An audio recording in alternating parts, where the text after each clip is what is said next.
भेड़ों का एक झुंड था जिन्हें एक नदी पार करनी थी। कहा जाता था जो भेड़ ये रास्ता पार कर लेती है वो फरिश्ता बन जाती है और स्वर्ग चली जाती है। लेकिन सबसे पीछे एक नन्ही सी भेड़ थी। उसने खुद को सबसे छिपा लिया और चुपचाप अपनी ऊन काटने लगी। उसकी ये हरकत भेड़िए की नजर में आ गई, लेकिन वो समझ नहीं पाया कि कौन है।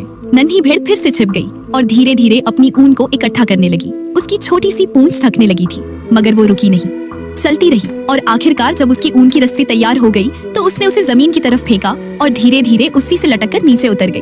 वो दौड़ती हुई अपने घर पहुंची और सीधे जाकर माँ से लिपट गई। लेकिन जितना भी वो माँ को पुकारती, माँ सुन ही नहीं रही थी। उसी वक्त भेड़िया फिर लौटा और माँ भेड़ को वापस कतार में ले गया। नन्ही भेड़ अब भी माँ को आवाज देती रही।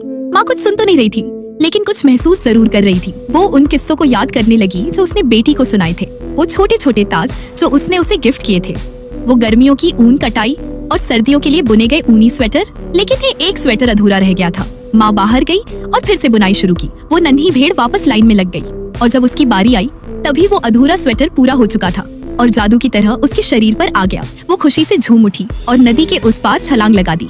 वो मुड़ी और देखा कि भेड़िए की पीठ पर बाल नहीं थे। असल में रस्सी थोड़ी छोटी पड़ गई थी और जब वो सो रहा था तब उसी ने चुपचाप मदद की थी। जब उसने देखा कि वो भेड़ अब जा चुकी है तो उसने रस्सी मिटा दी